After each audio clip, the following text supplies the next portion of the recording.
교수님 인사드렸습니다.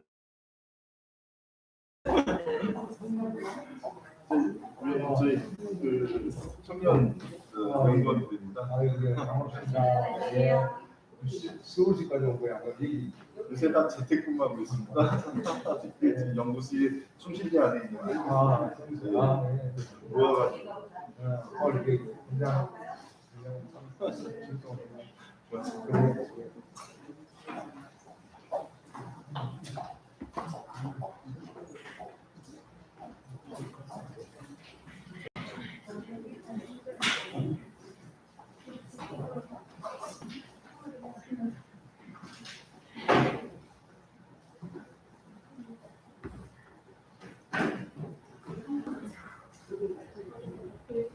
네, 안녕하세요. 좀 나눠주세요. 좀 나눠주세요.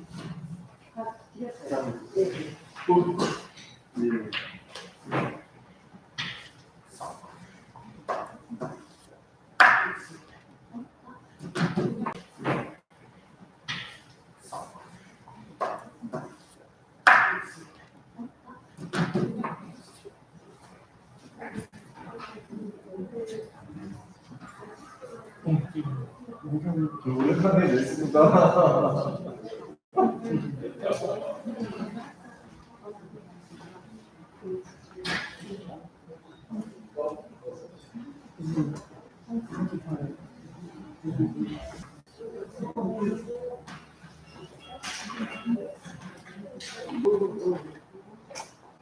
혹시 핸드폰 충전기 여유 있으세요? 네네.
좀 이따가 그 고양시 공무원님들하고 그 시의 위원님들 관계자가 오실 겁니다. 그래서 오시면은 이제 말씀은 여기 그 보신 발표자님들하고 같이 사진을 먼저 찍고 그다음에 이제 시작할 거예요. 그래서 20분 이렇게 할 겁니다. 안녕하세요. 연예인 자리가 저기입니다.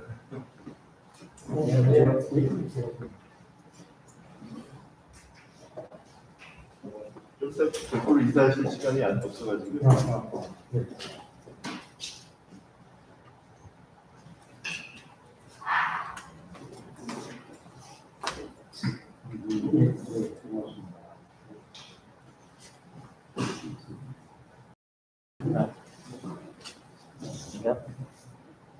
전에 고양시 실리콘밸리 그 서울에서 사업자 논의할 때 잠깐 설명해 주셨습니다. 그냥 인사드렸습니다.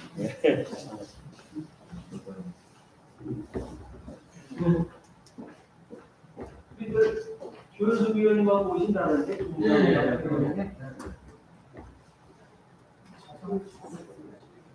그리고 뭐 사진 여기 연락해서 사진 이렇게 찍어달라. 그렇게 20분이 끝나면 이 자리가 마감되니까요. 그 이후에 이제 참석해 주신 분들은 별도로 끝난 다음에 기념사진 한번 드리겠습니다. 감사합니다.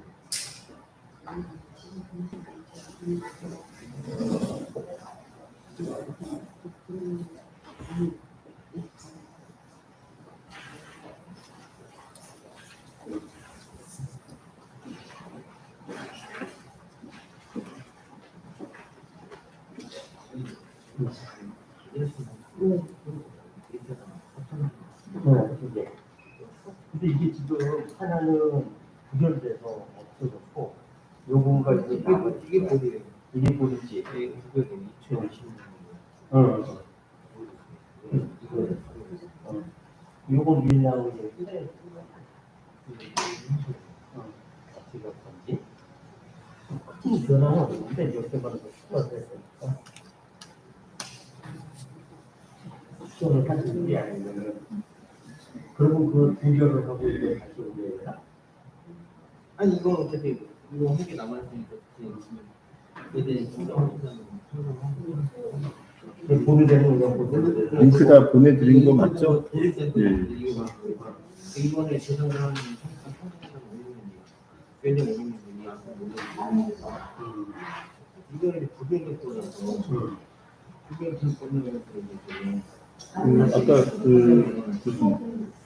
저기 말씀드린 것처럼 국가 데이터가 기존의 그런 데이터 말고 새로운 국가 데이터가 이제 국토정보하고 전자정보 이걸 기반으로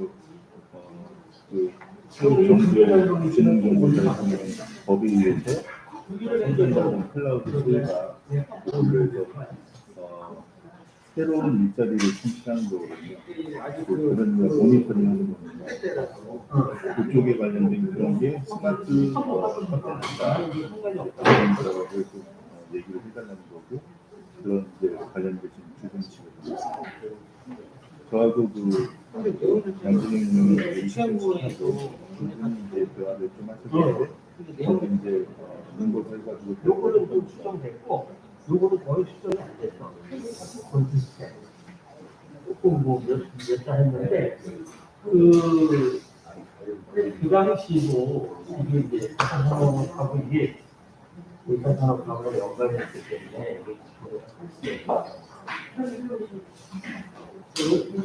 이걸 같은 게 두께 이거는 안에서 그렇지.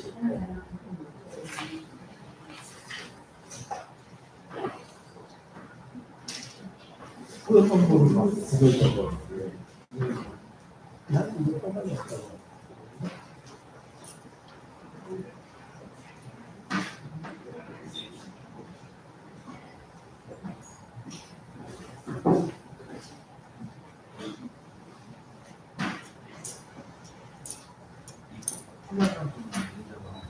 또 다른데?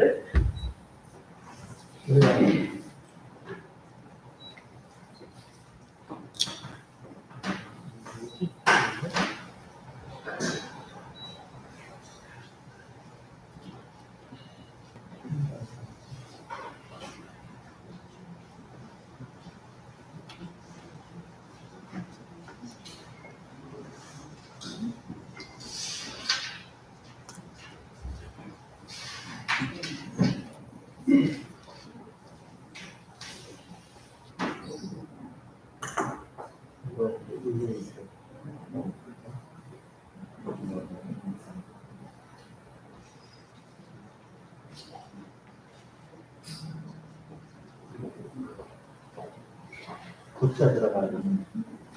굿자. 여기 왜 있거든요.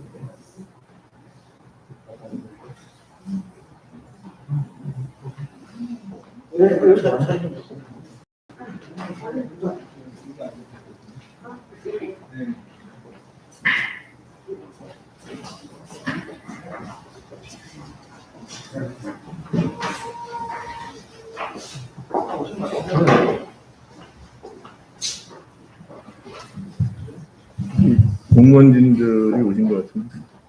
저분들이 공무원들이신가요? 자리를 그러면 첫 번째, 두 번째 줄을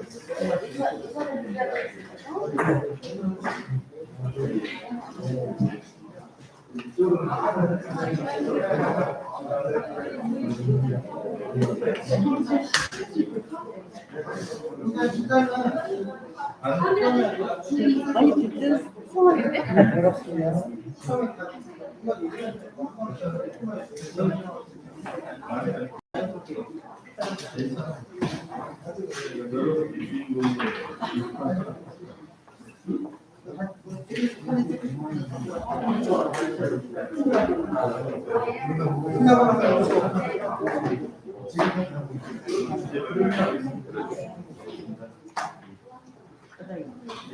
단체 사진을 먼저 끝나서 어디서 다 나오셔서 사진 찍는 거 아닙니까? 그리고 우리 사진을 좀 나오셔서 찍으시죠. 이현이 의자? 의자 있어야 그냥 써서 굉장히 많으시죠? 위원님들만 앉으셔야 될 것 같아요. 이 의자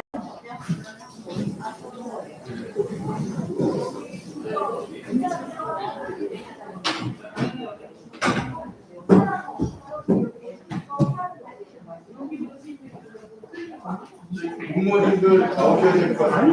사진 찍으라고.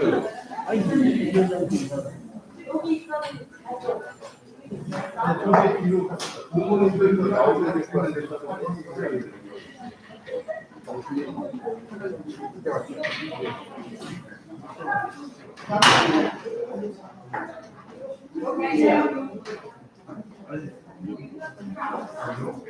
자, 같이들 나오시죠. 이따가 어수선할 것 같아서 사진을 찍으려고 그러니까.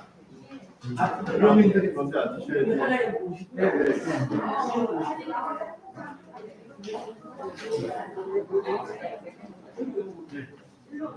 빨리 다 나오셔야 돼. 공무원님들 나오세요. 공무원님들이 나오셔야지. 공무원님들 나가죠. 나오세요. 나오세요. 같이 오신 분들도 예. 여기 연구원들 다 나와요. 다 나오시고. 거기 저 모니터링 하시는 분들도 다 나오세요. 예, 뒤로 다 나오시죠. 예.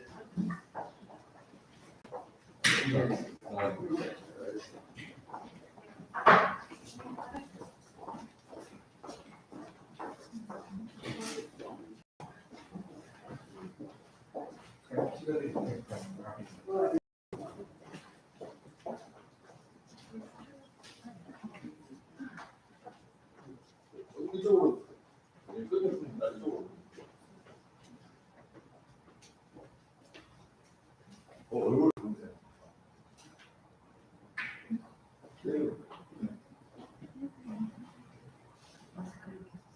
사이사이에 어떤데? 네, 사이사이. 뒤에 아무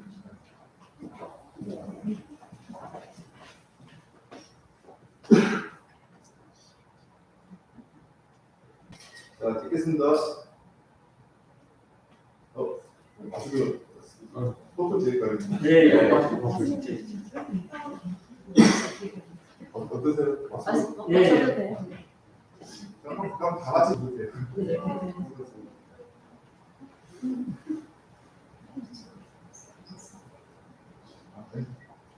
자, 있습니다. 자, 크게 스마일 한번. 네, 하나, 둘, 셋. 자, 파이팅 한 번만 하겠습니다. 자, 파이팅 하나, 둘. 자, 하나, 둘, 셋. 화이팅! 네.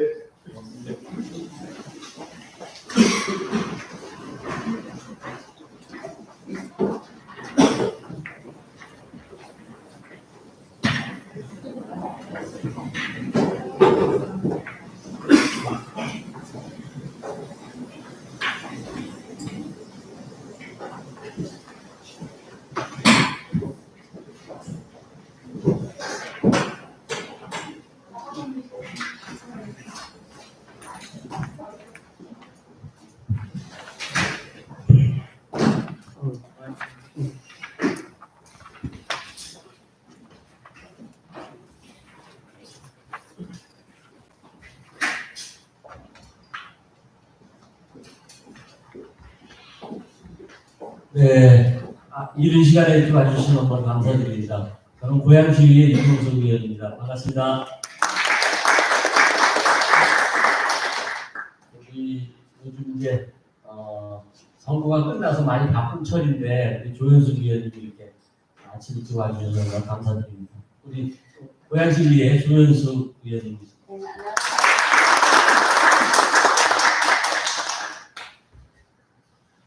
안녕하세요.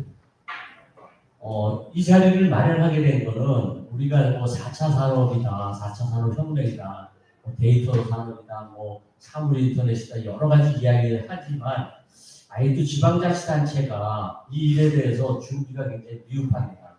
준비가 미흡한 정도가 아니라 이해도가 많이 떨어져 있다는 거죠. 근데 앞으로의 산업은 4차 산업이고 그 중에 가장 기본이 되는 게 저는 데이터라고 봅니다.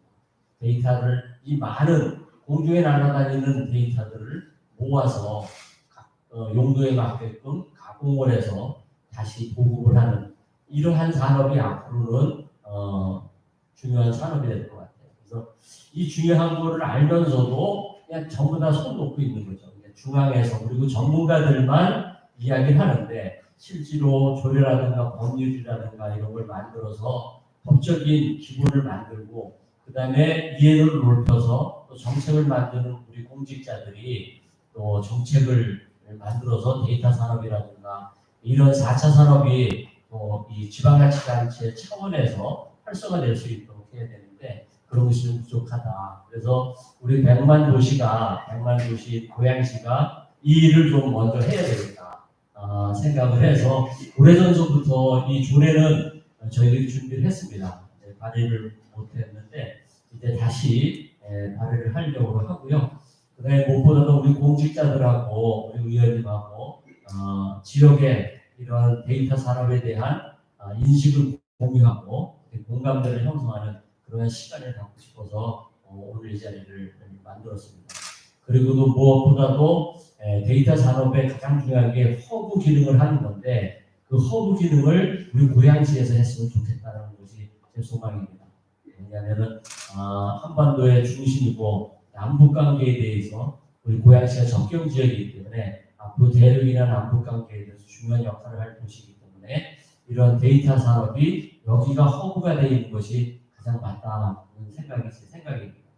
그래서 오늘 좋은 시간 이렇게 함께 해주셔서 감사드리고요. 마지막 시간까지 함께 잘하셔서 오늘의 소개 목적이 달성됐으면 좋겠습니다. 고맙습니다.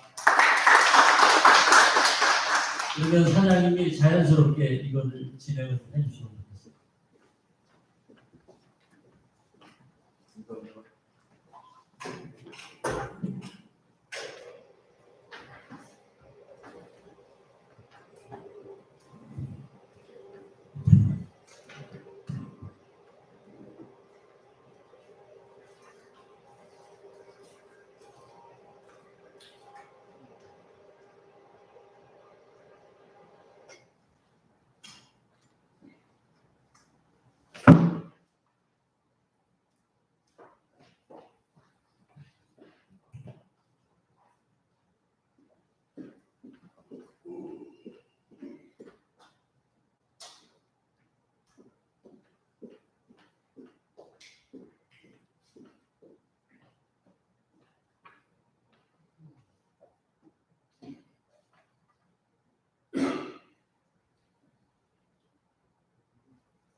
감사합니다. 오늘 주제 발표하게 된 소일과 R&D 김상용입니다. 오늘 주제 발표는 데이터 산업 진흥 및 민관 데이터 협력 사례 발표입니다. 중요 사항은 데이터가 무엇인가에 대한 정확한 이해와 이것에 대한 신산업의 초연결 신산업에 대한 국제적인 사업의 출범을 오늘 말씀드리고자 합니다. 오늘 장소에 발표자로서는 김상용 본인하고 양진홍 국토연구원 위원님, 그리고 이호섭 평택대 스마트 콘텐츠학과 학과장님, 송홍종 과학기술 정보통신부 전파 담당관이 오셨습니다. 일단 데이터 산업에 대한 데이터 법에 대해서 설명을 드리고자 합니다. 데이터법은 우리가 아는 것처럼 기존의 데이터를 얘기하는 것이 아니고요. 글로벌 초연결을 위한 클라우드 데이터를 의미하는 것입니다. 기존의 데이터가 아닌 글로벌 초연결 데이터를 의미하는 것입니다. 그 데이터가 어떻게 사용되는 거냐면은 최근에 이제 바이든 대통령이 한국에 방한을 하셨는데요. 인도 태평양 경제 프레임워크를 발표하셨습니다. 인디아 IT 퍼시픽 에코노믹 프레임워크, 그걸 뉴밸류 체인이라고 하는데요. 그런 클라우드 컴퓨팅에 대한 글로벌 새로운 데이터가 있어야 됩니다. 그 데이터는 선전하는 데이터가 아닌 국가가 갖고 있는 국가 데이터를 의미하는 것입니다. 그래서 그런 국가 데이터를 위해서 국가가 데이터법을 발표를 했습니다. 그 데이터법에 근거해서 모든 것은 클라우드 컴퓨팅으로 전 세계 모든 국가와 지역 정부는 그 지역의 법과 또 글로벌 법을 준수해야 되는데요. 그 글로벌 법을 준수하기 위해서는 지역과 지역을 연결하지 못하고 반드시 클라우드 컴퓨팅을 통해서만이 연결을 해야 되는데, 그때 사용되는 것이 데이터입니다. 그 데이터는 한국에서는 지능정보화 기본법이라는 게 있습니다. 지능정보화 기본법이라는 건 한국 지능정보 사회진흥원이라고 내셔널 인포메이션 에이전시 기아의 표준이 정의가 되어 있습니다. 그 표준의 정의에 의해서 공공 데이터와 민간 데이터를 나눕니다. 공공 데이터는 국가 데이터고요. 민간 데이터는 국가 데이터와 함께할 수 있는 데이터입니다. 정의에 대한 부분을 좀 말씀을 자세하게 드려야 됩니다. 그리고 그것을 국가가 지원을 해야 되는 법인데요. 이 법에 국가의 위원장은 중앙정부, 지방정부를 총괄하는 국무총리가 위원장입니다. 그래서 지난 4월 22일 날 시행이 발효가 되었고요. 4월 21일 날 현재 국무총리께서 과거에 국무총리께서 1회를 운영하셨습니다. 지금 이제 대통령이 바뀐 상태에서는 이제 2회를 자리하시게 됩니다. 여기서 이제 가장 핵심적인 부분이 어떻게 보면은 38조에 대한 부분인데요.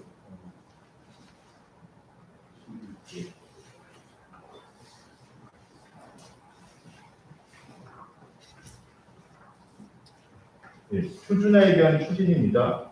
데이터이기 때문에 이 데이터와 또 다른 데이터 간의 상호 간의 호환이 돼야 됩니다. 그러니까 국가 데이터를 기반으로 국제적으로 호환돼야 되고 국내적으로 호환돼야 된다는 뜻이에요. 그래서 국내외 표준화를 추진합니다. 이것을 글로벌 클라우드 컴퓨팅이라고 합니다. 이게 이제 가장 중요한 이 법 사항입니다.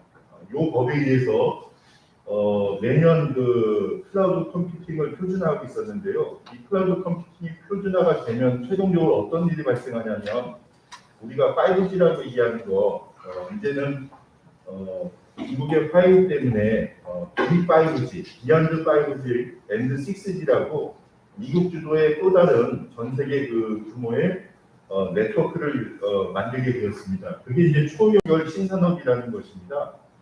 그걸 우리나라 국가는 ICT 표준화 전략 맵에서 클라우드 컴퓨팅을 주도합니다. 클라우드 컴퓨팅의 핵심 부분에 말씀드리기 전에 소위바는 클라우드 컴퓨팅 융합 서비스 표준입니다. 서비스 오리엔티드 인터랙티브 비디오 애플리케이션이라고 양방향 글로벌 비디오에 대한 전 세계 표준 기술입니다. 이게 이제 고양시에는 영상 미디어 단지에 대해서 글로벌 실리콘밸리가 소위바와 함께 할 수 있는 가장 좋은 방법인데요. 보면은 클라우드 컴퓨팅을 중심으로 스마트 팜, 스마트 팩토리, 스마트 시티, 스마트 모빌리티, 그리고 인공지능 로봇, 영상, 지능 영상에 대한 모든 부분은 반드시 클라우드 컴퓨팅하고 연결돼야 되고 호환돼야 됩니다. 이게 법의 핵심입니다. 이 법을 추진하기 위해서는 우리나라는 관계된 부처가 이제 과학기술정보통신부인데 과학기술정보통신부에서 ICT 표준화 맵을 구성을 해야 됩니다. 전략 맵입니다. 이 전략 맵의 그 현직 위원이 제가 소위바가 표준 기술이고 제가 지금 민간위원회 위원장을 맡고 있습니다. 이 표준에 의해서 프로젝트 그룹, 클라우드 컴퓨팅 프로젝트 그룹을 운영하고 있고 각각의 그 서비스에 해당하는 그 단들을 운영해서 전 세계 그 표준 ITU라고 하는 통신과 금융에 대한 표준 및 각각의 그 사실 표준, 3GPP라든가 OP라든가 이런 쪽에 대한 표준으로 5G, 6G 기반으로 운영을 하게 됩니다. 이게 이제 한국의 그 표준 관계된 부분이 아까 말씀드린 인도태평양 경제 포럼 프레임워크의 핵심적인 플랫폼입니다. 요게 그 2023년도서부터 2026년도까지를 ICT 그 전략 맵을 작성하는 그 현직 위원들 연단입니다. 전체적으로 보면은 국가 기관들이 운영하고 민간은 이제 소위바가 담당을 하고 있습니다. 소위바가 거기서 하는 부분이 소위바라고 하는 양방향 동영상에 대한 부분 이외에도 전 세계 시장에 대한 주도권을 소위바가 담당을 하고 있습니다. 이건 이제 인터넷 지능원입니다. 그 중에 국가 데이터 중에 두 가지를 소위바가 지금 연계가 되어 있는데요. 하나가 국토 정보입니다. 또 하나는 전자파 정보입니다. 국토 정보와 그 전자파 정보는 국가 관할입니다. 그래서 국토 정보에 대해서 오늘 소위바와 연결돼서 국가가 사업을 못하기 때문에 민간 주도로 한 달에 한 번씩 국토 정보가 업데이트 되던 것이 일주일에 한 번씩 업데이트 될 수 있게끔 바뀌었고 향후에는 매일매일 업데이트 될 수 있게끔 부동산 정보 포함해서 이렇게 바뀌면서 그런 정보에 대한 업데이트를 아르바이트 형태의 그 형태가 아니라 그 상설 형태의 모니터링으로 국가가 교육을 추진하고 있습니다. 그 교육 추진이 글로벌 스마트 공공정보 서비스 인증원 인력 양성 과정이라고 합니다. 그거는 이제 노동부가 4차 산업혁명 과정에 정보 융합보안 정보 과정으로 지금 한국노총 안에서 클래스를 운영하고 있는데요. 1월부터 3월까지 1기가 졸업을 하였고 2월부터 4월까지 해서 2기가 졸업을 하였습니다. 그리고 3기가 지금 운영하고 있고 4기가 다음 달에 론칭 중에 있습니다. 향후 4년 동안 총 50만 명의 디지털 일자리를 양성하고 있는데 그 반을 제가 소위바로 개설하였고 지금 현재 강의를 하고 있습니다. 그리고 그 반에서는 시니어로서 40세에서 65세까지의 그 교육을 받고 전원 지금 소위바 R&D로 입사하여 말씀드린 시니어의 모니터링 일자리를 지금 진행 중에 있습니다. 융복합에 대한 좀 이따 세미나가 있을 텐데요. 이 융복합이라는 게 이제 지자체가 어떻게 하면은 보다 나은 삶을 공공주택과 개발을 통해서 할 수 있는지에 대한 자세한 말씀을 듣게 될 겁니다. 최종적으로는 시니어 일자리가 있고 주니어 일자리가 있습니다. 주니어 일자리는 빅데이터를 가공하는 일자리입니다. 실제 빅데이터는 우리가 현존하는 데이터를 가공하는 게 아니고 아까 말씀드린 글로벌 클라우드의 데이터, 그게 이제 소이바 데이터인데요. 그걸로서 지금 3년 동안 청택대학교에서 스마트 컨텐츠 학과에서 교육을 받고 저희 회사 입사해서 데이터 작업으로 청년 일자리를 3년 동안 추진 중에 있습니다.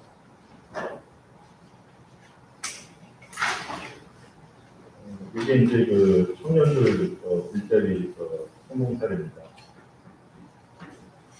그리고 이제 시니어 일자리인데요. 시니어는 청년들이 만든 데이터를 서비스에 임했을 때 그 서비스를 모니터링하는 것입니다. 그거는 현존하는 각각의 지역별, 분야별 경력이 있어야만 그 모니터링에 참여할 수가 있습니다. 그래서 정부에서 인증받고 교육받은 사람들만 저희 회사에서 입사해가지고 시니어 일자리를 진행하고 있습니다. 참고로 이 시니어 일자리를 갖기 위해서는 우리나라에서 뿐만이 아니라 한미 간에 또 한일 간에 이런 식으로 양방향의 디지털 모니터링을 받아야 됩니다. 그래야만 이런 글로벌 클라우딩에 대한 데이터 사업을 추진할 수 있는데요. 만약에 선정할 수 있다면 한미 간에, 한일 간에, 다른 200여 개의 나라 간에 아주 많은 일자리가 창출되고 그 일자리는 경력을 기반으로 하기 때문에 시니어들, 은퇴하신 분들에게 아주 좋은 평생의 일자리가 재택근무까지 가능한 그런 상태가 가능합니다. 뿐만 아니라 그런 데이터를 기반으로 하기 때문에 데이터로서 세상의 많은 내용들을 데이터의 를 통해서 이제 볼 수 있는 거죠. 청년 일자리입니다. 죄송하지만 저 오른쪽을 잠깐 봐주시면은 벽에 지금 포스터를 붙여뒀는데요. 왼쪽에는 그 사람이 있고 화살표가 밑으로 내려갑니다. 그거는 기존의 인터넷입니다. 인터넷은 개인정보를 사용해서 전자상거래, 교육, 메디컬에 대한 각각의 서비스를 데이터베이스 형태로 저렇게 사용합니다. 오른쪽은 소이바입니다. 소이바는 한국지능정보와 사회진흥원의 국가 디지털 전자정보 표준이고요. 저희 소이바와 웹 3.0 이게 이제 두 가지 표준입니다. 그랬을 때 저희는 글로벌 데이터를 만들었고 그걸 통해서 개인정보를 사용하지 않고 오히려 개인들에게 정보를 제공하고 모든 소프트웨어와 하드웨어를 융복합해서 새로운 서비스를 창출하고 공공 및 민간 글로벌을 주도하는 사업을 하고 있습니다. 어떻게 하냐면은 예를 들어서 스마트 시티면 그 밑에 이제 소위가 인증원이라고 하는 저희 각 도시별로 우체국, 전화국을 대리하는 데이터 인증원을 하나씩 10,000개 도시에 저희가 두고 있습니다. 지금 현재 한국은 한 40여 개를 지나고 있는데요. 그런 곳에서 이제 소위바 시스템을 통해서 생산과 소비에 대한 모든 부분을 밸류 매니지먼트를 합니다. 그거를 반드시 모니터링을 받아야 돼요. 저게 법입니다. 이 데이터법의 핵심입니다. 그래서 또 모니터링을 받는 게 이제 많은 시니어 일자리를 창출하면서 데이터의 청년 일자리를 창출할 수 있다. 그 세 번째 그림을 보시면 생산자서부터 유통서부터 최종 소비까지가 맨 밑에 보시면 있는데 지금의 생산자가 만들어놓은 것 중에 맨 오른쪽에 최종 소비자는 선택을 해야 됩니다. 지금의 경제는 소이바는 그게 아니고 최종 소비자가 소이바에 요구를 하면 맨 밑에 보면 그게 이제 데이터인데요. 그런 아이디와 융합 데이터들을 통해서 개인 맞춤형 서비스들을 만들고 그 개인 맞춤형 서비스에 의거해서 만들어서 갖다 주는 것입니다. 무슨 말이냐면 저기서는 웨이스트 탄소 저감이 100%가 됩니다. 그다음에 재고가 없습니다. 뿐만 아니라 그걸 디지털 클라우드 컴퓨팅 형태로 가기 때문에 완벽한 그 보안이 유지가 될 수 있습니다. 그런 시스템이 이제 소유가 서비스라 이런 뜻이고요. 네 번째 보면 각각의 스마트 시티와 스마트 시티를 연결하는 부분을 합니다. 근데 문제가 뭐냐면 스마트 시티는 정치, 경제, 사회, 문화, 종교, 사람이 다 다르기 때문에 그냥 연결하면 충돌이 나고 법이 무리가 됩니다. 그래서 소위 말하는 지금 말씀드린 것처럼 글로벌 클라우딩 컴퓨팅을 통해서 양방향 다자 간 실시간으로 연동을 해서 현재 이런 일자리를 창출하게 되었습니다. 여기 이제 성공 사례로 발표드리는 것입니다. 오늘 발표는 여기까지 하겠습니다. 감사합니다.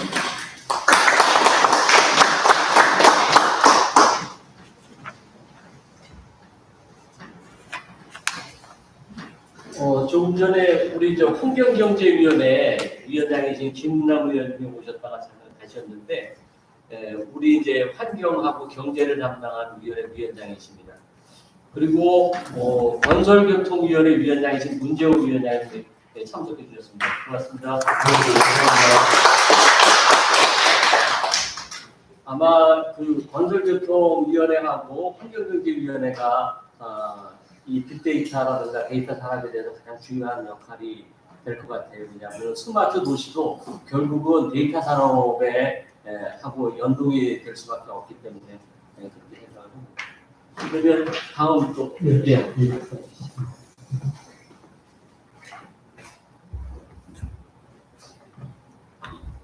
반갑습니다. 국토연구원의 안지령 연구위원입니다.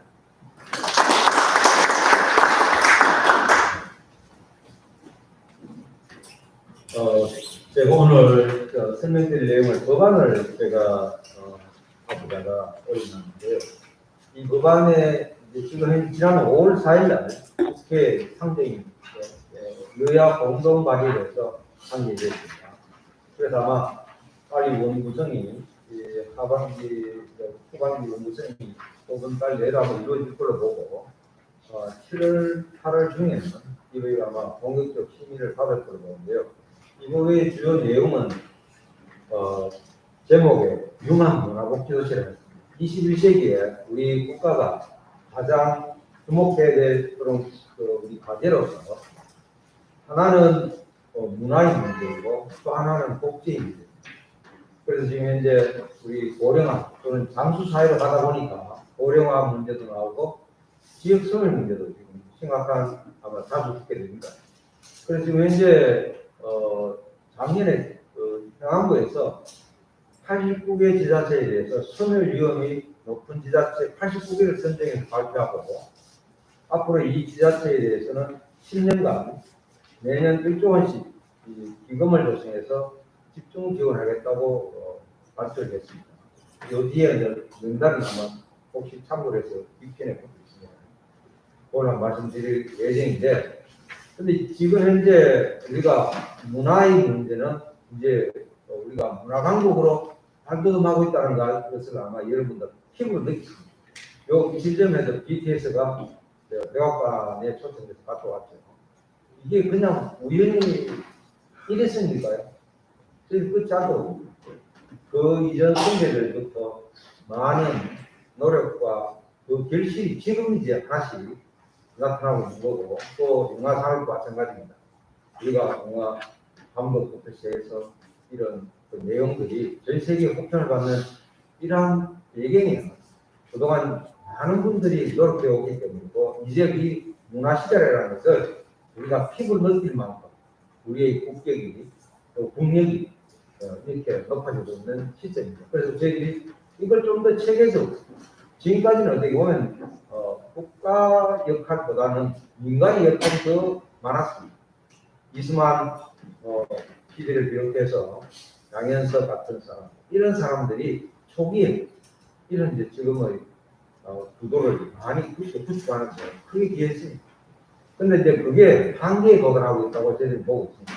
이제 국가가 나서서 체계적으로 교육시키고 기획하고 이런 것을 도와줘야 될 그런 시점이기 때문에 문화의 문제가 매우 또 한편으로는 중요해졌습니다.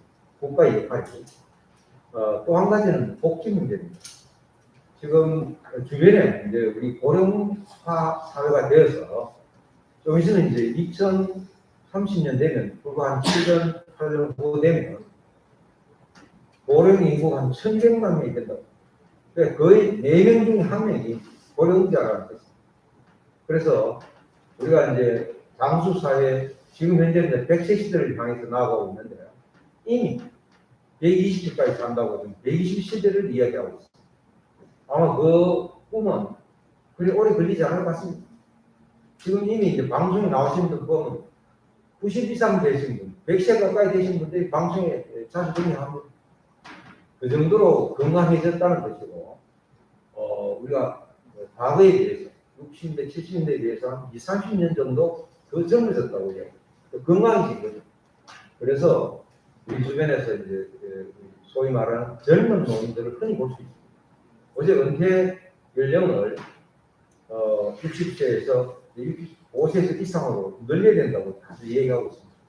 이제 그만큼 고령화 문제뿐 아니라 일자리 문제가 같이 등장을 합니다. 그래서 저희들도 이 문제를 지금 요 부정적인 또 내용을 한 가지만 소개하고 넘어가야 되겠는데, 이 고령화 더불어서 뭐가 문제인가? 우리나라 노인 인구 중에 자살률이 세계 OECD 국가 중 1위입니다. 다른 덴마크나 선진국의 노인 자살은 더 이상 할 게 없어서 무료해서 자살하는 반면에 한국의 노인들은 생활이 너무 힘들었어요. 이 생을 더 이상 살아가기가 너무 힘들어서 생을 마감하는 게 다른 내용. 선진국형 자살은 아까 진짜 더 이상 내가 무의미하다고 느끼는 사람들이 너무 많아서 스스로 자살하는 반면 한국의 상황, 생활 환경이 너무 고달퍼서 자살하는 비율이 세계 1위라고. 그래서 10대 사망 질환 중에 자살이 5위입니다. 우리나라의 10대 사망 질환 중에 물론 암도 있고 여러 가지 이제 고질병도 있습니다만 자살률이 5위입니다. 이 문제를 그냥 우리 모두의 문제로 받아들이지 않고 있다는 거예요. 그냥 방치하고 있는 겁니다. 그래서 국가가 이 고령화와 더불어서 그늘진 곳에 있는 이런 문제들이 같이 밖으로 드러내고, 이걸 체계적으로 하기 위해서는 우리가 문화와 복지 문제를 딴딴할 게 아니라 결합해서 해나가는 지혜가 필요하다. 그래서 지금까지 우리 정부는 여러분 가만히 보시면 중앙정부의 기능이 소위 말해서 이제 한두 가지에 집중된 기능을 중심으로 업무가 진행됩니다. 국토부는 주로 국토개발, 건설 이런 업무가 중심이었죠. 그러니까 이제 그 반면에 복지부는 복지 업무 관련된 게 중심입니다. 이렇게 중앙부처가 기능주의라는 게 어떤 면에서는 폐역적입니다만 지방에 내려가면, 고양시에 마찬가지로 지방에 내려오면 복합행정입니다. 종합행정입니다. 고양시 내에서 모든 중앙부처의 업무가 다 수행되는 것과 마찬가지다. 그러다 보니까 지방에 소멸되는 지역에 대해서 지금의 기능주의적인 접근으로는 이 문제를 풀 수 없다는 거예요. 어느 한 부서가 가서 국토부 가서 소멸되는 지역에 그 소멸 문제를 해결할 수 없다는 거예요. 왜냐하면 이 소멸 문제는 여러 가지가 복합적으로 나타나기 때문에 한두 가지의 기능으로 이 문제를 풀 수 없다는데 문제의 심각성이 있습니다. 그래서 여러 중앙부서가 적어도 4-5개 이상의 복합적인 기능으로 접근해야만 어느 정도 좀 완화할 수 있다는 거예요. 그래서 융합의 시대 또는 통합의 시대라고 이야기하면서도 정작 정책은 그렇게 되지 못했습니다. 그래서 우리 오늘 고양시에서도 이제 통비시까지 대해서 100만이 넘은 이런 도시에서 종합행정을 하고 있지 않습니까? 많은 부처들이, 우리 17개 부처가 각각 기능적으로 접근하고 있지만 지자체 내려가면 종합행정 한다고 합니다. 이런 식으로 접근해야만 우리 소멸 예상되는 이 지역들의 문제를 다순하고 완화할 수 있다는 거예요. 그래서 우리의 행정도 우리의 그 접근 방식도 이제 큰 변화를 맞이하는 그런 시점이 왔습니다. 그래서 그 대표적인 법안이 융합 문화복지도시에 관한 법률인데 이 법안을 성안하고 상정할 때까지 많은 애로사항이 있어요. 왜냐하면 법정한 시일에서조차 왜 이게 문화하는데 왜 복지가 왜 들어오냐는 거예요. 문화만 하라는 거예요. 복지를 떼내라는 거예요. 또 복지부 가면 이 왜 문화가 왜 들어오냐 복지에. 지금 이제 고양시도 막 그런 부분이 좀 발생할 겁니다. 국이 다릅니다. 협조를 잘 안 합니다. 중앙부처 똑같습니다. 국이 다릅니다. 협조가 잘 안 돼요. 그러다 보니까 한 개 부처 내에서 국이 다르면 협조가 잘 안 되는 마당에 부처가 다르면 말할 필요도 없이 잘 안 되는 걸 뭐, 원합니다. 지금까지 그래 왔습니다. 그래서 앞으로 서로가 이제 한 팔을 다 혼자 뻗으면 힘들잖아요. 그러나 반팔씩 뻗어서 서로 팔을 내밀면 서로 잡을 수 있습니다. 비슷합니다. 다 행령이라는 게, 정책이라는 게 서로 반팔씩 팔을 내밀어서 서로 잡고 협력하게 가는 이런 구도를 만들어 가야 됩니다. 그래서 이 법안을 상정하기까지 많은 어려움이 있었습니다만도 그래도 여야 지도부에서 많은 분들이 여야 공동으로 발의를 해주셨고 그래서 아마 이 법이 빨리 아마 진행되리라고 봅니다. 그래서 이게 되면 뭐가 달라지냐면 여기 여러분도 표도 잠깐 보시면 여러 가지 기존하고 달라지는 점이 나옵니다. 앞표에서 나왔었는데 여러분들 뭐가 있냐면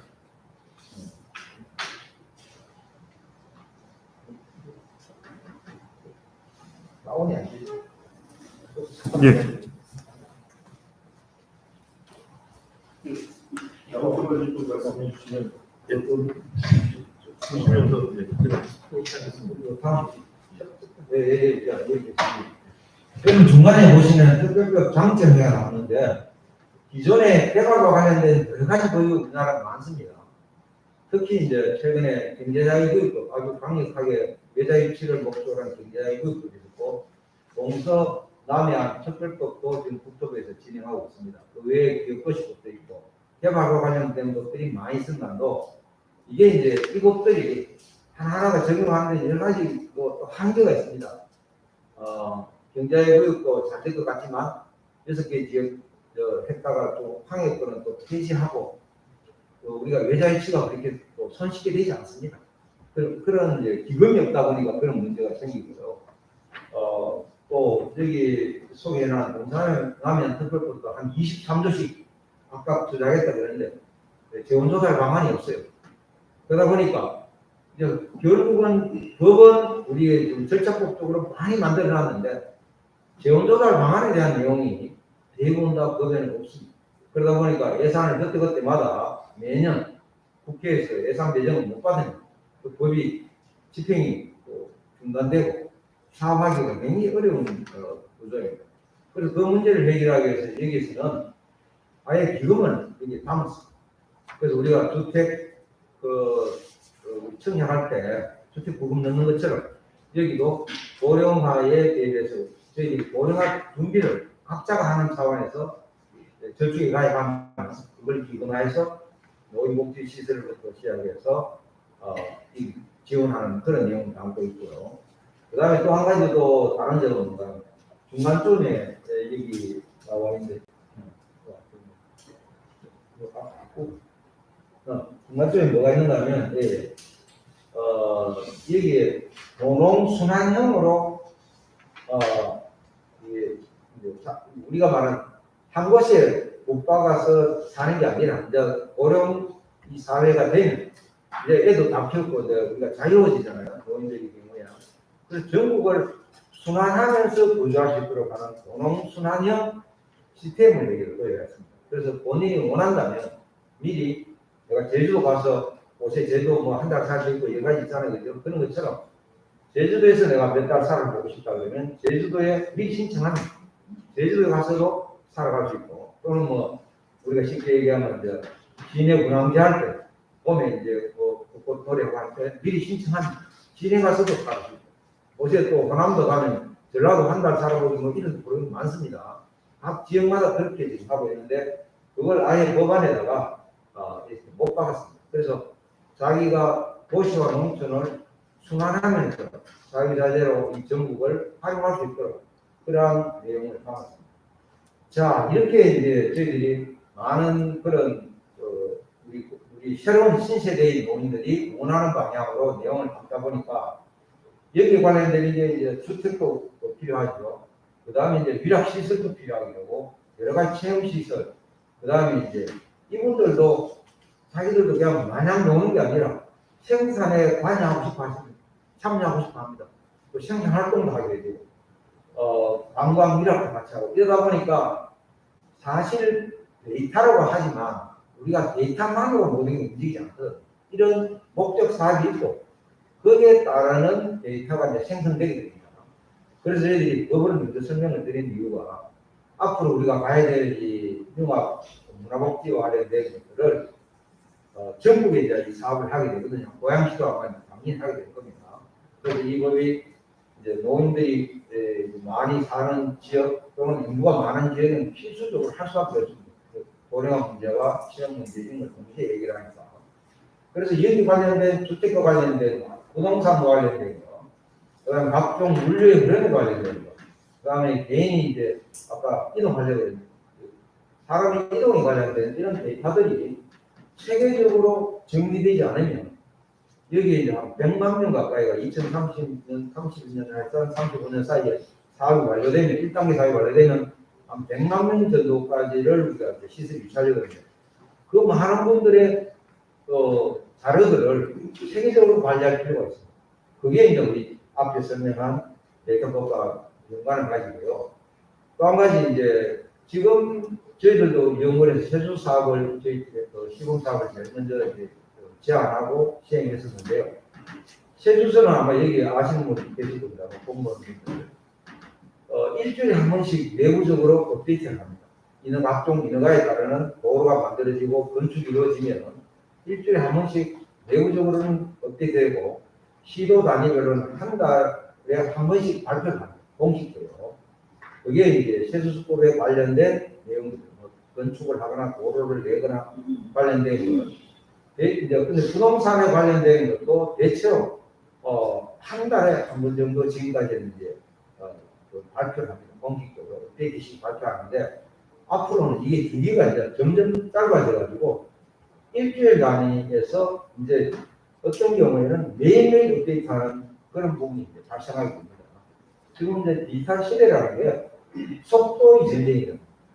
모든 부분에서의 속도가 눈 깜짝할 새라고 표현할 정도로 빨라지고 있습니다. 그것도 데이터의 업데이트 주기도 빨라지게 됩니다. 그래서 저희들도 이러한 내용을 이 법안에도 이제 여기서 오늘 설명 자료는 제가 넣지 않았습니다. 이런 것들이 데이터가 사실상 이 시스템 내에서는 움직여짐으로써 이동이나 우리가 예약 시스템 이런 것들이 같이 가져가는 겁니다. 그래서 우리가 부동산과 관련된 정보가 지금 국토부 주관으로 지금 하고 있으면도 또 뭐 국민은행을 비롯한 각 금융권에서도 부동산 정보를 제공하고 있죠. 그런데 그거는 이제 각 기업의 입장에서 정리하는 거고 국민들이 좀 더 거의 이제 매일 또는 실시간 그렇게 이제 접하는 것을 원하는 소비자가. 그렇기 때문에 그러한 시스템을 갖추기 위해서는 이제는 각 지역마다 이런 데이터 센터들이 만들어지고 그걸 지금 결국 보면 그 많은 데이터를 만들어지면 어딘가를 저장 보관해야 되고 그런 기능들이 새로운 데이터 센터라는 게 이제 새롭게 부각되고 있습니다. 지금 아마 여러분 데이터 센터 입지하는 거 굉장히 땅값 비싸지고 또 전기도 많이 들어가고 이런 또 냉각을 시켜야 되는 이런 기술적인 것도 많이 들어가고 그다음에 사람도 안 들어갈 것 같지만 사람도 많이 들어갑니다. 데이터를 수집하는 단계에서 사람들이 많이 들어가고 분석하는 단계에서 그래서 데이터 센터도 새롭게 지금 새로운 산업 분야 중에 하나로 지금 구축되고 있습니다. 저희들도 마찬가지입니다. 이것들을 이러한 사업들이 체계적으로 완성되어 가기 위해서는 이 데이터의 문제를 해결하지 않고서는 안 되고 그래서 저희 사업지마다 대규모 용량의 데이터 센터를 만들게 되고 그걸 누군가 또 수집하고 관리해주는 이런 시스템이 같이 간다는 거예요. 그래서 데이터 혼자 다니는 게 아니라 이런 사업과 더불어서 같이 가게 됩니다. 이런 것들을 부동산 제도 시스템과 같이 이제 연결해서 저희들이 이제 전국망을 풀려면 이 보다 신속한 이 데이터의 관리, 이 처리 문제는 매우 중요해지고 또 많은 사람들이 손이 가입을 누군가는 서비스를 받는 사람은 편하지만 그러나 서비스를 제공하기 위해서는 수많은 사람들이 또 같이 노력하게 되지 않습니까? 똑같습니다. 이 데이터의 문제도 누군가는 수집하고 분석해주고 분류해주고 그다음에 저장하고 가공하고 또 꺼내 쓰고 이러한 일련의 과정들이 계속 반복되거든. 그래서 지금 메타버스니 가상 세계와 이제 만나게 되는 이런 세상이 왔는데 또 고도화될수록 정보가 고도화될수록 데이터의 중요성은 매우 더 중요해지고 그래서 그 데이터 센터를 누가 가져가냐 어디서 가져가냐에 따라서 새로운 부가가치 산업이 발전하게 됩니다. 그래서 저희들도 이 법이 가지는 게 새로운 우리 문화와 복지에 대한 새로운 비전을 제시하는 것과 마찬가지로 여기에까지 수많은 데이터 센터가 같이 이동한다는 것을 말씀을 드리고 고양시에서도 이 법에 대한 주의 깊게 도와주시고 같이 문화와 복지 문제, 그다음 데이터의 문제를 같이 한번 검토해 주시기를 부탁드립니다. 박혜기들 마치겠습니다. 감사합니다.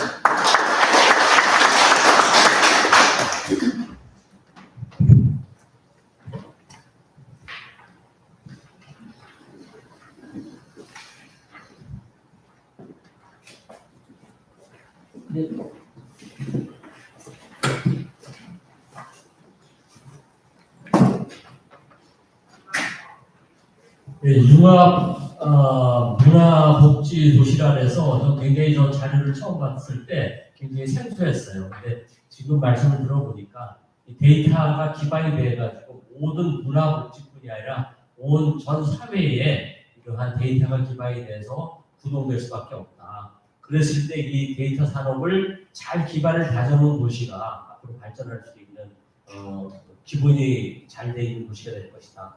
그런 생각이 들고요. 그래서 이제 이효석 교수님 나오셔서 또 말씀을 좀 해주시죠.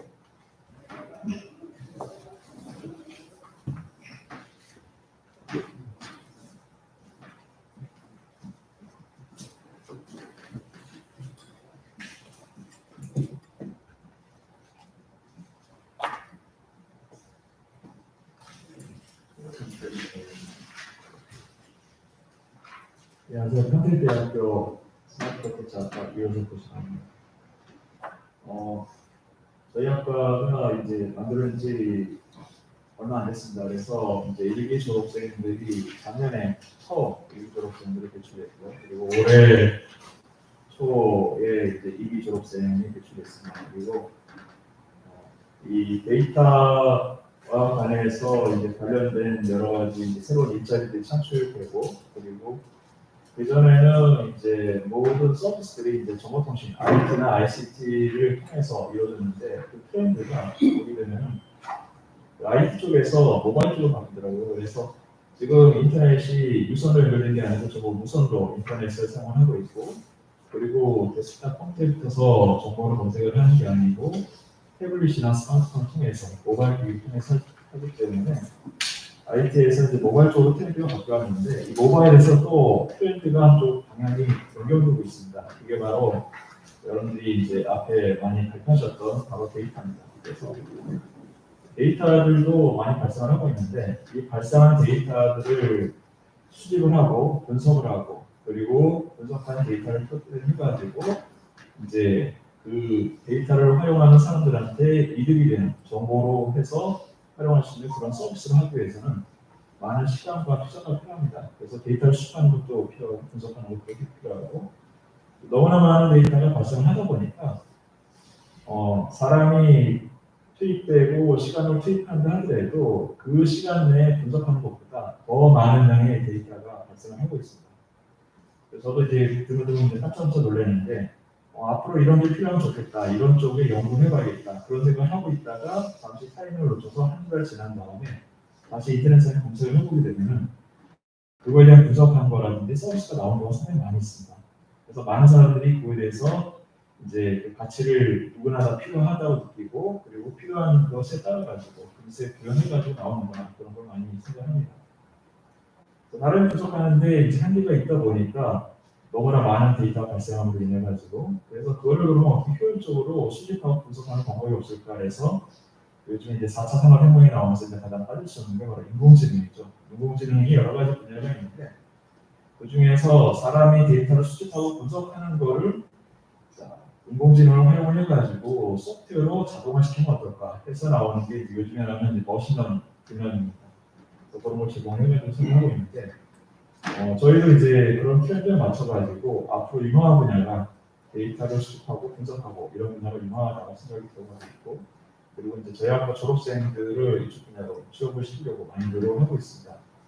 그래서 저희가 이제 작년에 일기가 이제 3명 이제 이 회사에 입사를 해서 이쪽 분야에 일을 하고 있고요. 그리고 올해 초에 이제 2명의 졸업생이 이 회사에 입사를 해가지고 이 데이터 수집과 분석 쪽 하고 있습니다. 그리고 지금 이제 4학년 학생인데 재학생인데 지금 이 회사에서 인턴으로 지금 일을 배우고 있습니다. 그래서 앞으로 유망한 분야로 생각이 들어가고 있고 그리고 이제 앞에서 말씀하셨던 이제 그 국토연구원의 국토정보라든지 아니면은 이제 그 전파연구원에서 발생하는 이제 전파정보 이런 것들은 기존의 국가나 각 지방자치에서 제공해준 공공 데이터하고는 또 별도로 생성된 그런 데이터입니다. 그래서 이런 데이터를 분석을 하고 수집을 하면은 각 지역마다 데이터 센터가 필요할 거로 보이고요. 각 데이터 센터마다 이제 이런 데이터를 분석할 인력들이 필요할 거로 보입니다. 그래서 지방도시마다 이제 데이터 센터, 인증 센터를 만들게 되면 많은 인력이 필요할 거로 보이기 때문에 그래서 그 젊은이들에게 좋은 유망한 그런 일자리가 되지 않을까 그렇게 생각하고 있습니다. 지금 그 저희 학과 졸업생들 중에 일부 학생들이 지금 이 자리에 와 있습니다. 그래서 잠깐 일어나서 인사를 할까요? 제가 일어나 있습니다.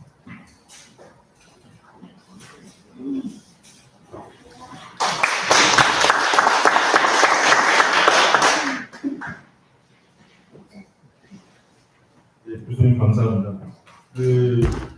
지금 졸업 전에 일기생들이 졸업 전에 저희 기술을 평택대 스마트 컨텐츠 학과에 제공을 하고 4학년들이 이제 저희 기술을 배우고 졸업해서 올해 3년차로 이제 진행을 하고 있는데요.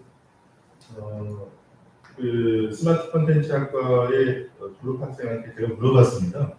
스마트 컨텐츠가 뭐예요? 그랬더니 몰라요 그래요.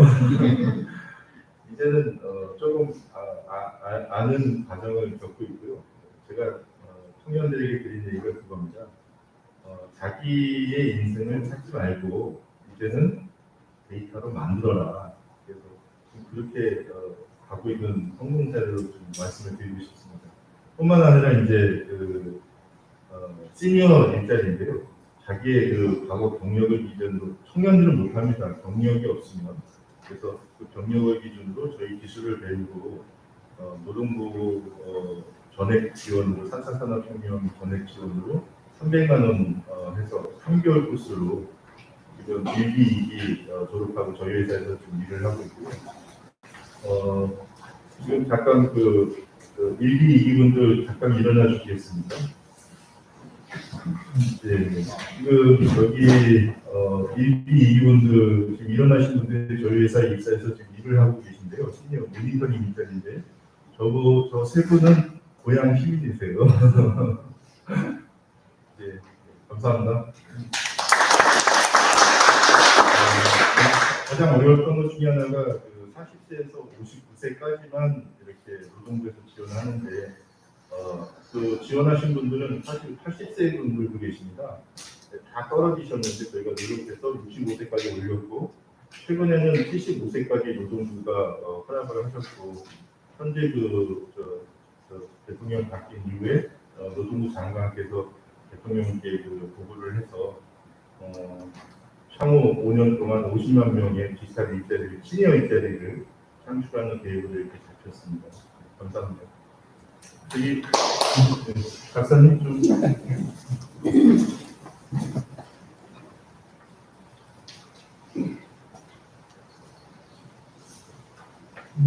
국립전파연구원의 송종이라고 합니다. 우리가 이제 ICT 산업이 이제 부도가 되면서 처음에 이제 이 ICT가 시작된 게 사실 보면 김대중 대통령 접근 때 이제 그 당시에 손정희 씨한테 컨설팅을 받았어요. 뭘 해야 우리나라 발전하겠냐. 그래서 손정희 씨가 하는 말이 광케이블 칼에서 광대 중급통신을 해라. 그래서 그때 이제 광대 중급통신에서 유선 통신이 시작됐었고, 그 이후로 이제 끝나고 나서 이제 광전국통신이 끝나고 나니까 이제 지금 이제 모든 게 이제 무선으로 갑니다. 모바일 가다 놓으면 이제 거기에서 필요적으로 발생하는 게 뭐냐. 전파를 이용하다 보니까 전자파에 의한 인체적인 영향이 오거든요. 그래서 이제 WHO라고 들어보셨을 거예요. 월드 헬스 오가니제이션. 세계 보건기구에서 이 전자파를 갖다가 거기는 이제 발암 물질에 대한 등급을 나누고 있어요. 1A, 1B, 2A, 2B. 발암 물질에서 가장 센 게 이제 흡연, 술 이런 것들이 이제 5대1로 장기간 꾸준히 먹어갖고 반드시 암이 발생한다. 근데 거기에서 할 때 2B 등급으로 전자파를 이야기하고 있습니다. 그러니까 전자파를 장시간 오래 쓸 경우에는 암이 발생하는 게 아주 높다. 그래서 지금 그런 사례들을 저희도 분석해 보면 이태리 같은 데서 휴대폰을 파는 일을 10년이나 했던 사람이 뇌암이 발생해가지고 휴대폰을 많이 쓰다 보니까 뇌암이 발생해가지고 이것도 증명을 못하는데 나는 직업병이라 하고 법원에 고발하고 이렇게 줄 수도 있습니다. 그러니까 이 전자파의 인체 영향은 국가에서 지금 그 국민보건 차원에서 지금 관리를 하고 있다고 보시면 됩니다. 그런데 그 무선 통신이 이제 활발해질수록 평균이 늘어납니다. 우리 시골 살아오는데 차도 지금 전기차로 가잖아요. 전기차 타면 거기 전자차도 다 있고 거기에 또 전기 쓰기 때문에 거기서도 또 전자파 발생하게 됩니다. 그렇기 때문에 이 전자파에 의한 이 인체 영향이랄지 이건 전 늘리는 부분이고 굉장히 앞으로 이슈가 될 수 있는 사안이 될 수가 있습니다. 그래서 지금 이거는 이제 국가에서 하는데 이게 어느 정도 한계가 있고 이게 힘들다 보니까 특히 이제 가장 이슈가 될 수 있는 분야들이 이제 이런 전자파 인체에서 노출에 대해서 좀 영향이 많이 있고 거기에 대한 저항성이 부족한 어린아이들 이런 유치원이나 유아원, 초등학교 이런 데는 전자파 노출에 대해서 체계적으로 데이터를 구축을 하고 어떻게 되는다는 것을 해야 되는데 너무나 양이 많고 너무나 해야 될 일이 많기 때문에 국민보건 사업이기 때문에 국가에서 하지만 그게 쉽지가 않습니다. 그래서 이제 이런 것들 빅데이터화 해가지고 이제 이것들이 데이터화 돼서 이게 어느 정도 데이터가 발생하고 이것을 조치하는 때는 이제 여기에 따르는 코스트가 뭐냐 전자파 차폐 이제 이런 전자파가 발생하고 이걸 어떻게 나가줘야 될 것인가 이 전자파 차폐도 대단히 중요한 문제입니다. 전자파 차폐 관련해서 이야기한다면 우리 김 회장님하고 같이 오다가도 이야기했지만 아마도 이제 핵이 터졌을 때 2차 부산으로 이제 EMP라는 게 발생해요. 그렇게 되면 모든 전자제품이 죽어버려요. 그래서 미국에서도 지금 가장 중요한 게 핵물질이 있을 때 거기보다도 지금 모든 전자 무선화가 됐을 때 EMP에 의한 2차 효과를 좀 무서워하고 있어요. 그런데 우리나라도 지금 여기 바로 북한에서 한 번쯤 할 거예요. 여기 개성 가면 송악산이라서 거기에 EMP를 발생할 수 있는 그 소스를 가지고 있어요. 그래서 이제 북한이 아마 그건 곧 머지않은 시기에 한번 쏠 거예요. 그걸 한번 경기도 지역은 아마 EMP 차폐가 안 돼 있기 때문에 전자파도 지난번에 한번 우연히 했었어요. 얘네들이 발생 안 했지만 이 수도권에 있는 무선 기기들이 막 다운된다 그런 일이 가끔씩 나오는 게 북한에서 이게 장난치고 그런 이제 그런 EMP랄지 그런 전자파 다 부작용인데 그에 따른 영향들이 가장 심각하고 민감하기 때문에 이걸 지금 국가 차원에서도 데이터베이스화 해갖고 이걸 정리해야 되는데 대학생 굉장히 빅데이터 크고 빅데이터 그리고 이제 이게 지금까지 온 술, 담배 이런 것처럼 이 전자파 인체 영향은 굉장히 우리한테 영향을 주는 것은 앞으로 점점 이게 많아질 거고 이슈화가 될 수 있는 사안. 그래서 지금 소위바에서 이런 것들을 이제 빅데이터 해서 세계적으로 한다고 하니까 이건 정부에서 하기는 사실 좀 부족하고 많은 인력도 필요하고 그걸 또 측정도 해야, 전자파 측정도 해야 되고, 그걸 갖다 데이터 분석을 해야 되고, 전 구토에 대해서 분석을 해서, 그걸 또 모니터링 해서 어떻게 해야 되고, 또 이제 영향이 가지 않게 해서는 현재 상황이 이러니까, 특히 어린이들 같은 경우 문제점을 어떻게 개선해야 된다. 이런 것들하고, 이런 빅데이터 하면 굉장히 이슈가 될 수 있고, 특히 이제 무선 통신화, ICT, 뭐 4차 산업 이렇게 하는데 기반 베이스로서 대단히 중요한 이슈라고 보시면 될 것 같고, 앞으로 이런 데에서는 해야 될 일이 굉장히 많다. 지금 이제 시작하고 있다. 근데 국가에서 하기에는 좀 이제 분량에 대해서 너무 좀 인력이나 또 이걸 해야 될 사람이 부족하다. 이 말씀 드리겠습니다. 감사합니다. 홍 박사님은 국가의 전파를 통신사라든가 이런 여러 곳에 분배를 해주시는 감당을 하고 계시는데요. 이 전파라는 게 이제 5G, IoT 이런 데까지 가면 밀리터리 웨이브라고 아주 사람에게 유해한 전자파가 나옵니다. 그래서 우리나라 스마트 시티에는 자율주행, 인공지능 여러 분야가 있는데 그중에 전자파 저감이라는 분야가 있습니다.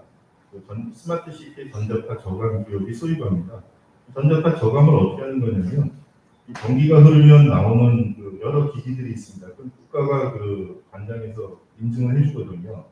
반면에 전자파를 막아줄 수 있는 전기가 안 흐르는 이제 페인트서부터 시작해서 의료기기까지 전체 가구들 이런 것들도 다 인증을 해야 되는데 국가가 못해요. 이제 그런 걸 저희가 하게 됩니다. 근데 최종적으로 하는 일이 뭐냐면 전자파가 나오고 전자파를 막아서 결론적으로 이렇게 많은 사람들이 있어서 한 사람에게 토탈로 미치는 총 영향 값이라고 합니다. 그런 걸 클라우드 데이터로 만든 거예요.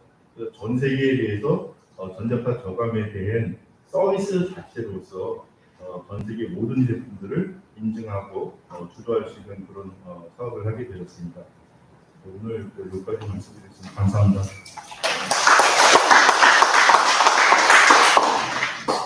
우리 고양시가 제가 대표관리해서 고양시 전자파 안심지대 및 운영 조례를 제가 만들었는데, 그래서 이제 어린이집이라든가 아동 청소년 시설, 임산부 보호 시설, 노인복지 시설에는 이런 전자파를 좀 보호할 수 있도록 안심지대를 지정을 해서 거기는 저 유해 전자파가 발산되지 않도록 해야 된다. 이런 조례를 만들었습니다. 이건 지금 이재준 시장이 경기도에서 만들어서 저도 이걸 공부해서 이렇게 만들었는데 좀 앞서가는 조례인 것 같아요. 왜냐하면 전자파의 유해를 우리는 아직 인지를 못하고 있는 것 같아요. 근데 생각해 보면 굉장한 이게 유해성이 있다. 우리가 담배의 유해성을 밝혀내는데 그 많은 세월이 흘렀듯이 아마 전자파의 유해를 우리가 깨닫는 거는 아마 조만간에 되지 않을까 생각을 합니다.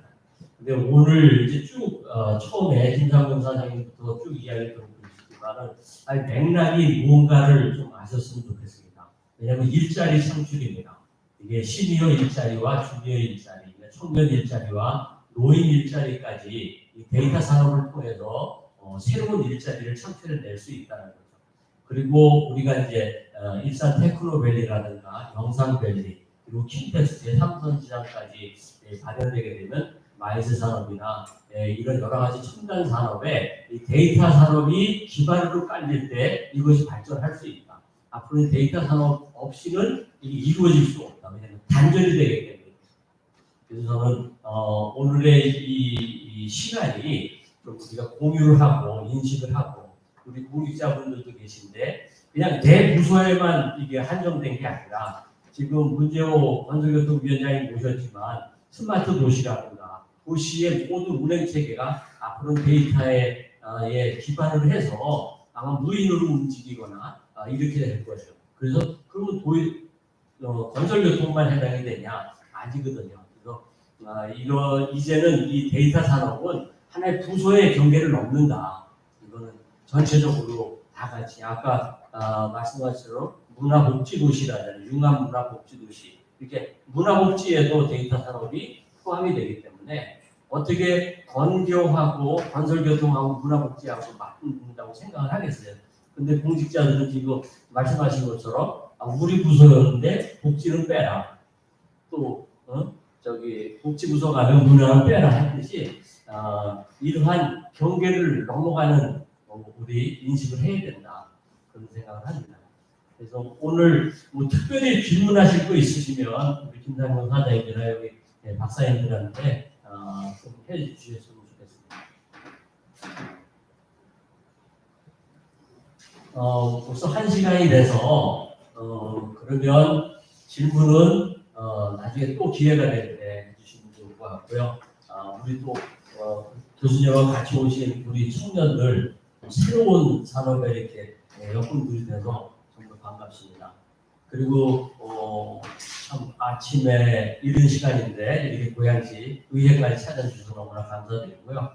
그리고 조현숙 위원님하고 문재욱 위원장님 감사드립니다. 그리고 오늘 발제해 주신 분들 토론해 주신 분들 감사드리고요. 앞으로 고양시가 데이터 산업의 허브가 될 수 있도록 역량을 발휘할 수 있도록 그렇게 우리 공직자들도 인식을 해주셨으면 좋겠습니다. 그럼 오늘 여기서 마치도록 하겠습니다. 오늘 고맙습니다.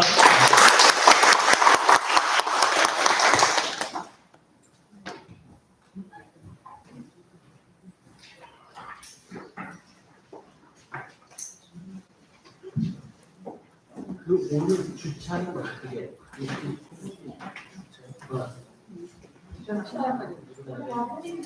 이렇게 하고 그저 최상도 내려와서 인터뷰를 했어.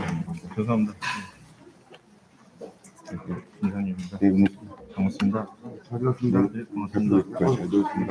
네. 네, 죄송합니다.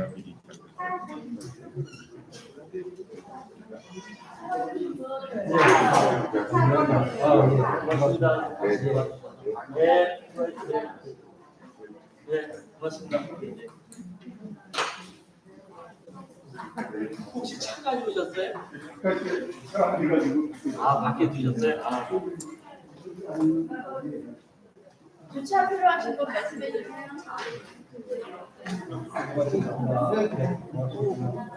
고맙습니다. 우리 데이터도 보시면 아까 우리 그래프에서 지금 거관리 호반기에 통화된 또는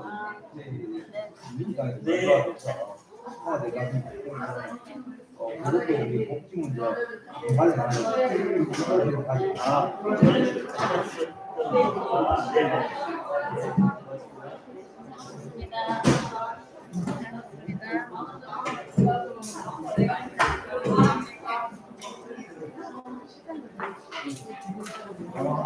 네. 좋으시겠어요.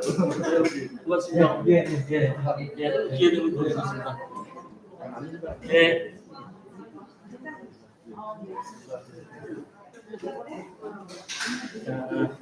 수고하셨어요. 예.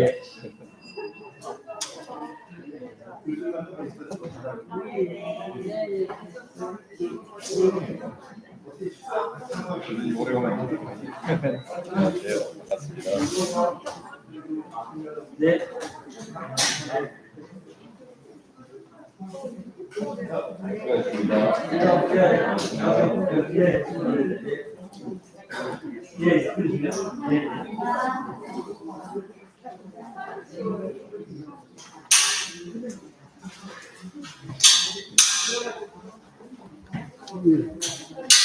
네, 그냥 갖고 오겠습니다.